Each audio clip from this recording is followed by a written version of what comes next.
नमस्कार. तुम्ही कधी विचार केला आहे का की आपण जो कीबोर्ड दिवसभर वापरतो, मग तो कम्प्युटरचा असो किंवा मोबाईलचा, त्यावरची अक्षरे ABCD अशी ओळीत का नसतात? ती QWERTY अशी विस्कळीत का असतात?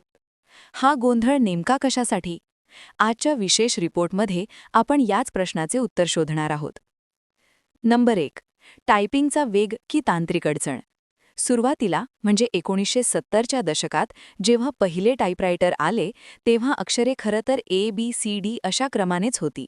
पण तिथेच खरी अडचण सुरू झाली. लोक इतक्या वेगाने टाईप करू लागले की टाईपरायटरच्या धातूच्या या कीज एकमेकांत अडकू लागल्या. यामुळे मशीन वारंवार जॅम व्हायचे. टाईपरायटरचे निर्माते क्रिस्टोफर शोल्स यांनी यावर एक अजब उपाय शोधला. त्यांनी ठरवून अशी अक्षरे जवळ ठेवली जी इंग्रजी भाषेत एकापाठोपाठ खूप कमी वेळा वापरली जातात. म्हणजेच त्यांनी तुमचा टायपिंगचा वेग मुद्दाम कमी करण्यासाठी ही अक्षरे विस्कळीत केली, जेणेकरून मशीन अडकणार नाही. अनेक प्रयोगांनंतर 1873 मध्ये क्वर्टी हा कीबोर्ड लेआउट तयार झाला. हा लेआउट इतका लोकप्रिय झाला की पुढे संगणक आले आणि टायपिंग मशीनची जागा कीबोर्डने घेतली, तरीही आपण हाच पॅटर्न वापरत राहिलो.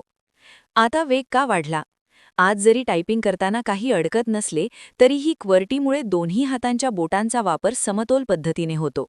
सरावानंतर हाच विस्कळीतपणा आपल्याला वेगवान टायपिंगसाठी सोयीचा ठरला आहे. तर मंडळी, जो गोंधळ आपल्याला आज त्रासदायक वाटतो, तो खरं तर जुन्या काळातील मशिनरी वाचवण्यासाठी केलेला एक यशस्वी प्रयोग होता. आज हीच आपली सवय बनली आहे. तुम्हाला ही माहिती कशी वाटली? कमेंट्समध्ये नक्की सांगा. आणि अशाच नवनवीन माहितीसाठी पाहत रहा RT एज्युकेशन. धन्यवाद.